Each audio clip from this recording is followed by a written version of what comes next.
With the cost of rent soaring, living with roommates seems like a natural way to share the burden of these costs. But while this seems like a simple and logical solution, the details of implementing it may not be quite so straightforward. As we noted in our last episode, co-living may be the new trend that's all the rage now, but it isn't new. There's a long history of people who aren't related to each other living together. Today's guest is Christina Rivera, author of My Crazy Roommates. The names have been changed to Protect the Deranged. She shares a few of her crazy roommate experiences as she made her way into adulthood in and around New York City.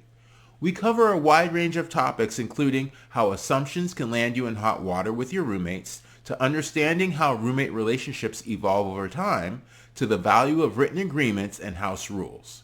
Even though these stories are from her youth, they all still ring true today since the art and science of relating to others hasn't changed much. So join us on this crazy deranged walk through roommate life on today's episode of Renter Confidential.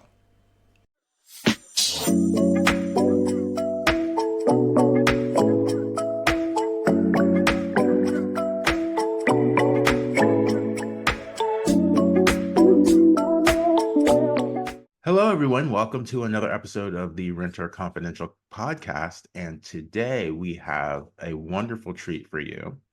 We have Christina Rivera, who isn't just an expert corporate accounts receivable consultant and the engaging host of Savvy Broadcasting. She's also a passionate author and creative entrepreneur. What began as bookmarks for her book, My Crazy Roommates, the names have been changed to Protect the Deranged, has blossomed into a delightful new design venture. At her Etsy shop, Craziness Creations, Christina offers a variety of mugs and teas featuring a menagerie of playful designs. Each creation reflects Christina's joy, playfulness, and love for fun. Welcome to the show, Christina. It's great to Yeah, have you. thank you so much, Justin. We actually got together on my show. Oh my God, maybe 2 years ago by now. Yeah. And you were a super help. We were just moving to Texas. No, it was more than 2 years ago. And you helped us get some tidbits and tips on what we could look out for when we were going to look for leasing. And that was so helpful. Thank you so much. Oh yeah, I'm glad it was helpful because like moving is like one of the most stressful, traumatic kind of Besides getting events. married or something like that, having a baby, Yeah, but yeah, right up there. yeah, because it changes everything, all Yeah. the other facets of your life as well. Mhm. Um, Absolutely. but yeah, and another reason why I reached out to you was this book that you just finished Yeah. about the roommate experiences Mm. that you've had. Um, And it's funny how when people get roommates, they bring all of these assumptions with them Mm. into that experience from, when they were living at home with their parents. Yeah. Um, so kind of what were those assumptions that you kind of brought with you when you first moved into a roommate situation? Yeah, yeah, I did talk about that in my book. The book is meant to be a comedic version of my lessons in my 20s. You're struggling, you move out from home and you're making little money. I'm living in the Big Apple and Mhm. things are kind of pricey. So there's really not too many people can move out and have their own apartment just moving out on their own. Right. So I knew roommate situation had to be something I had to do in order to get started. Mhm. And when you're living at home, you're living with your family and you all kind of pitch in together. And there's an unspoken rule about, when I lived with my mom towards the end, I was helping out buying food sometimes and certain things needed for the house. And so when I got my first roommate situation, it was great. It was in the Bronx and it was with this wonderful lady who was from Mexico and this guy from West Africa. And so we each had our own room in a 3-bedroom apartment and we shared the kitchen and the bathroom. And so the first night I got there, she was making some Indian stuff in the kitchen, she liked to cook a lot of Indian food. So it Mhm. smelled really different than my household I was used to. So I was like, different. And so, but I'm feeling a little uncomfortable in this new household, but I like, let me go take a shower. And then, I'll get ready for bed. And then tomorrow I'll meet my roommates and we'll have breakfast together and get to know each other. So I went to take a shower and I noticed, oh, look, there's soap already here. Okay, I'll use that. And when it runs out, I'll buy one for the crew here. Yeah, because Mhm. that's what we do in my house at home. So I did that, and I woke up to a screaming roommate very early the next day as she meted me in the kitchen, going, "What are you doing, touching my soap?" And I was like, "What?" what did I do? And she's like, no, no, no, you don't understand. This is my, so you don't ever touch my things.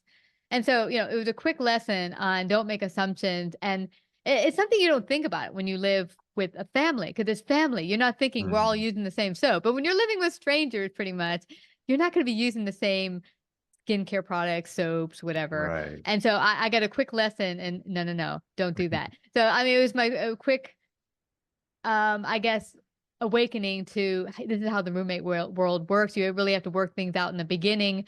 I think it's a good idea. Later on, I figured and learned it was a good idea to put it on paper, but at the very least, having a conversation of what the Hmm. boundaries are and what you desire and what they desire, getting started. Because it sounds like in that situation, you hadn't even really met them yet. No, I mean, I knew them because we went to dance class together. What it Okay. was is I got the apartment from a good friend named Jan, and she had had a sublease apartment. She was renting to two friends who were also dancers, and I had seen them around, but we didn't dance in the same classes. So we knew of each other, but we didn't know each other. Gotcha. Yeah, yeah. Gotcha. Gotcha. And as you know, just even if you knew them and you're kind of friends, you hang out after dance class, you don't know someone until you live with Right. them. Yeah, yeah. You Yeah. don't know if they slurp their soup and leave the toilet seat up until you live Right. with them. Exactly. Mm. Yeah, yeah. And Mm. in going through the different stories of the book, it Mhm. sounded like in some instances there was a lease and a written agreement, and then in other instances it was just kind of this my word is my bond kind of Mhm. thing. Yeah. So how did that kind of play out? You know what's interesting? I had the same exact, and this is funny how life does this to you. If you don't get it the first time around, we're going to knock you over the head in several different ways for you to get the point. And and this certainly came about from the roommate situation. But then again, later when I started my business, I had the same problem starting partnerships with friends that turned into disasters because I thought we're friends. We could just have a word conversation. We're good. And then later on, no, it turned disastrous because even if you think you're all on the up and up and you both might mean well, but Hmm. in your mind, you have a different understanding of things.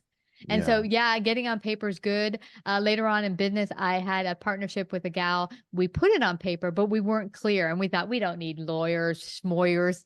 So we just Hmm. hand wrote out what we both thought, and it looked clear to both of us. Later on, realizing that our perception of what we wrote was different for each Hmm. party.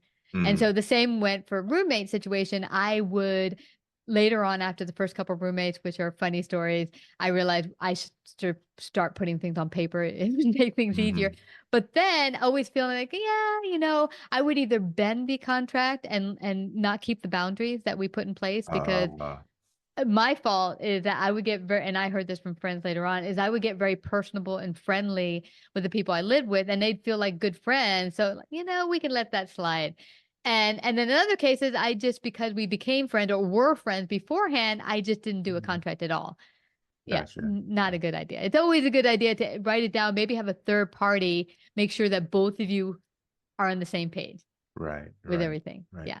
And did you find that while your initial relationship with the roommate might be great, Hmm. there may be circumstances outside of Hmm. your direct relationship with them that affected how they treated the roommate situation? You know, Yeah. Yeah. Yeah. boyfriends or Mhm. job situations or other things going Mhm. on outside of what was going on within those four walls.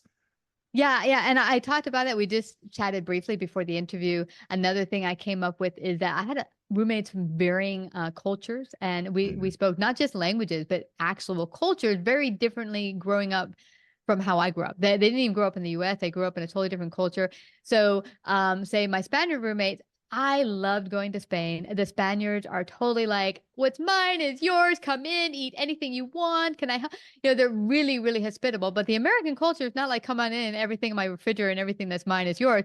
We don't have that culture here. Right. So when she came to live with me, at first it was great. We had this understanding um, that Catalina, who's a wonderful cook, would do all the cooking and I would do all the clean. No, she would do all the cooking. We would clean the dishes together and I would buy all the food. Oh, We're okay. perfect. We're perfect for 6 months. And then she decided, well, my good friend in Spain is having some issues and she needs to come here and clear her mind. So she's just going to stay with us a couple weeks. I'm like, what? We have a 300 square foot apartment. Where are we putting her? On the ceiling? And she's like, no. She'll just stay in my room. You mean your 100 square foot apartment in your room? Yeah. So I was just like, this is not going to work. We have one bathroom, one Yeah. kitchen. And she's like, no, she's a sweetheart. You'll love her. It's only 3 weeks. 3 months later, she was still there. Mm, So, but it became so hard because her culture is like, what's your problem? This is how we do it there. I'm like, no, right. no, no, but this is not how we do it. And so Hmm. it would be respecting boundaries. And also for me, I had to learn to actually just say no. And also the boundaries we set forth and the agreement we wrote out, we had to stick to, which I didn't stick to. Yeah. And so then when the new gal came, her friend, I became very chummy with her friend. And then the one I was living with, Catalina, said, now you got to get out after 3 months. I said, no, no, no, she can stay. She's having so then it became all this crazy tension, three-way tension that, live and Yeah. learn. Yeah. Yeah. So when they get the book, they'll see the whole story laid out for them. Yeah, it's Uh, funny. I mean, I lay it out because none of them are awful people. Like I said, we all made mistakes. And really, what I wanted in the story is that wherever we are in our own lives, if we have roommate situation, coworker situation, that you look at it from a lighthearted humor frame mhm. and what can each of us take away from the situation and how can we each Yeah. be better later? Because I certainly know I'm really bad with boundaries. I still Mhm. have to work on that sometimes.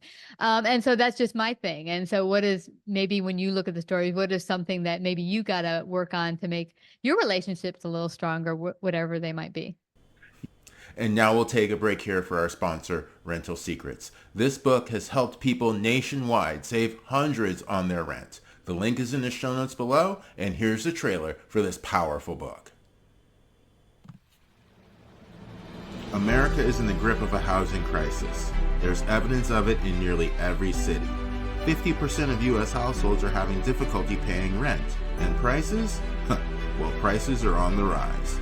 Frustration has set in for those trying to make ends meet, and searching for a new place can be a daunting task. It can seem overwhelming. People believe that landlords have all the power. After all, they have what you need. But it isn't true. Yes, you heard correctly. It is not true. You have more power than you think. Inside the new book, Rental Secrets, you'll learn how to reduce your rent. Just imagine having a lower rent payment. Get better value for your money. Paying rent is a struggle. Shouldn't you get more out of each payment? How to negotiate with the right people. Who has the real power to negotiate? Take control of rent renewal conversations. After all, it's your money. And even how to get free rent. Yes, it is absolutely true. Free rent is real, and yes, you can get it. All this and so much more is in Rental Secrets. Get your copy today at Amazon.com. And we're back.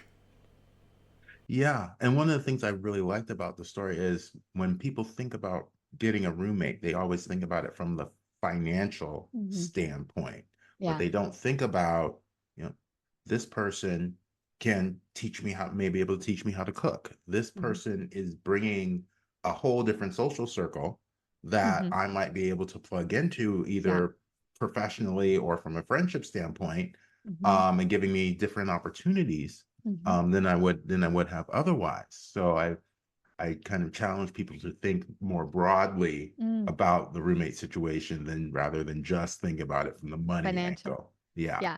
Yeah, and honestly, one of the things I got from friends is that you became too chummy with all of your coworkers.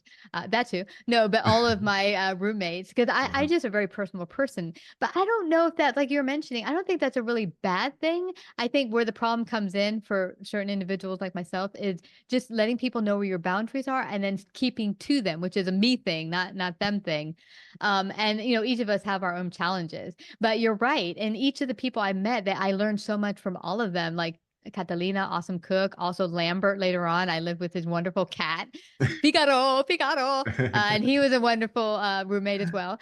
But, I learned so much from all of them and they were just wonderful people to be with. But there's challenges when you live with everyone because like we said earlier, each of us are very different people. And, when you live with anyone, even when you get married, you love your husband or wife to death, but getting used to their quirks and living harmoniously is a challenge. It's work. Oh yeah. Yeah, no, absolutely. Because my parents were married for like 50 years and they were Wow. even at the end, they're still learning.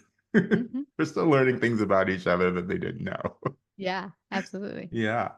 Um, so another question that came up Mm, for me while reading the book was this idea of, do you become a roommate with someone who's your age in your social circles, mm, or do you room with someone who's older, more established, less drama? They mm, may have a child or two, mm. but it may be a more stable situation. Um, Interesting. yeah, and then kind I of love that the question. yeah. I love that question. Honestly, I had the whole suite because my last roommate, which actually was a great roommate, but we had our issues, was older and had a child living with us on the weekends. Mm, And Anaya, and her kid was amazing, Summer, and she was amazing. But what was challenging is that when you have a kid come in, you have a divorce situation or whatever, there is challenges and you're in the mix of it because it is another family. What I see it like is you're entering into another family contract. And so you're in the midst of that. So if there is chaos or something going on in that front, you're going to be kind of sort of in that storm, as it were. mhm, And so most of the time, I wasn't part of any of that, but there were a couple instances where I was in the midst of a little bit of a storm that wasn't really my family, but because you're entering into another family, that sometimes just because they're older doesn't necessarily mean there might not be some drama because every family has their issues. Uh, and also what I found is there are unwritten rules. What I mm, found very interesting because many years ago I worked with children who have autism, and it was a really interesting experience. It was a volunteer slash I got a little money, but very little, like minimum wage. But I did mhm. it just because I wanted to help out, and so I went to what was it called? The name why oh god, I forgot the name of the thing, but it was a very great organization. It still exists. But they would schedule you to work with the family and be the respite worker. So you go in and give the mom and dad a little bit of break so they can go Okay, wash dishes, go out and get a walk. And so you could take care of their child with autism. gotcha. And but what I thought was interesting is that you're essentially going into a family dynamic of which every single one of them has a certain way of being and understanding the world. And when you go into those four walls, you've got to kind of take on their unwritten rules of how do they do Mm. things here. And so I thought it was also a really interesting learning event that you could take to roommate situations or any type of family or what do Mhm. you call it? Relationship dynamic. Yeah, Yeah. yeah. Um, so like another interesting concept that came up for me was the idea of subletting.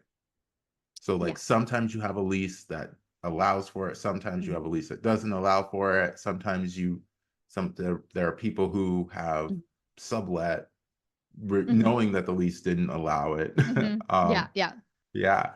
Um, and being and kind of when you're in that role of the person who is subletting, Mm, um, were you kind of aware of the mm, obligation of the person who was subletting to you as mhm. far as whether that was allowed or not allowed, or Yeah, did they have any kind of written permission or anything? yeah. Yeah, I Oh, was completely dumb in that area. My first apartment in the Bronx was a subletting position, and I had no idea if it was allowed or not. I had no understanding of the laws or tenant mm, thing. All I know is I was needing an apartment. A friend in my dance class said, "Hey, I've got one. There's two people there, and one room free. How much can you afford?" I'm like, "This much." Or like, "Okay." And so I it was boom. That's how simple it was. I didn't mhm. check it out. I didn't even go look at it before I moved in. And then later Wow. on, yeah, not no, I wouldn't suggest that at all. But then later on, I had a similar situation where I lived with Lambert in New York, and he was roommating with me, but he told me 6 months out of the year he won't be there, which was fabulous for me because I get to Mhm. room with his cat, who is charming and amazing. But 6 months of the year, then technically he's subletting because he's not there, and that was not part of the lease, but Hey, and I find a lot of people in New York City do that because rent is expensive. If you're going to leave for a while, allowing someone to stay in your apartment. I think most landlords don't have a problem. I think why they stipulate and they put it in there if you break it is if you get a crazy situation like I showed in the end of my book, where there was a crazy situation, but you got to read the book to hear Yeah. it because it is loopy. I then had an apartment not realizing I was kind of breaking those rules, and then it turned into a real mess, which Mhm. is a fun story towards the end Yeah. of my book. Yeah. Yeah. Yeah. Yeah. Um, So I would just say to everyone, if you have a subleasing thing in your contract, to just be mhm. careful. And if you're going to room with someone and then be gone for a while, it's best just to be honest so you don't have any issues later on. Yeah. Yeah. Yeah. Um, and it sounded like well, in some of the situations that you were in, you knew who the landlord of the building was or the owner of the building Yeah. was. And in some cases, you were actually renting from that person. Um, Yes. but in other cases, you didn't know who the landlord was. And I'm curious as to whether you gave that any thought while you were looking for these rooms to find them, and if that played any role in your decisions. No, I was pretty not smart legally in my 20s. I was like, "Oh, open room in the paper. Oh, okay, that's pretty big. I can handle it. Okay, bye." So, yeah, Uh-huh.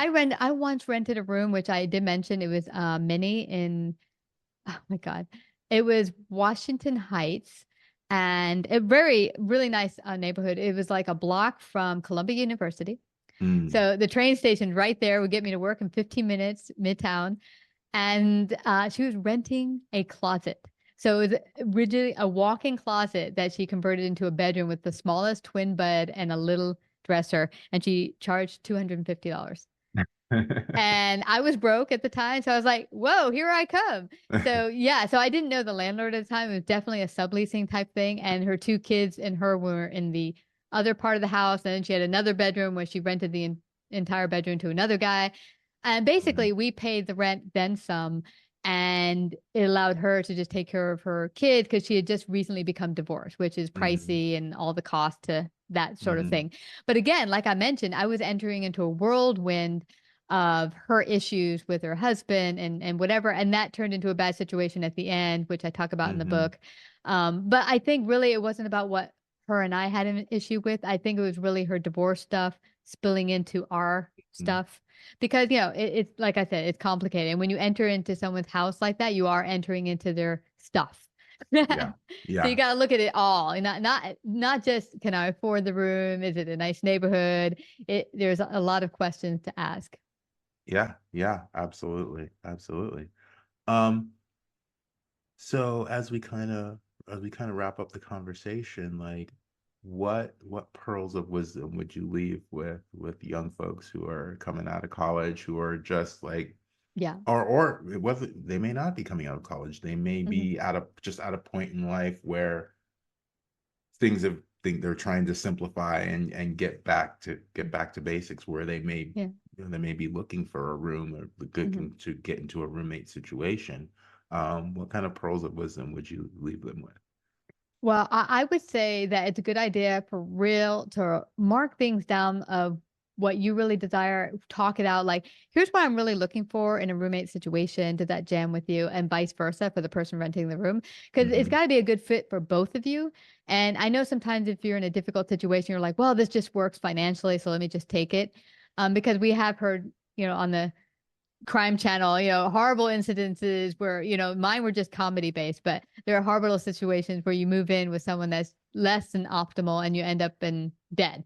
So, Hmm. I mean, that's the worst case scenario. But the least worst is just being miserable because you both haven't outlined what you both expect or need or desire in your living situation and being clear upfront about it, what you Hmm. need or want.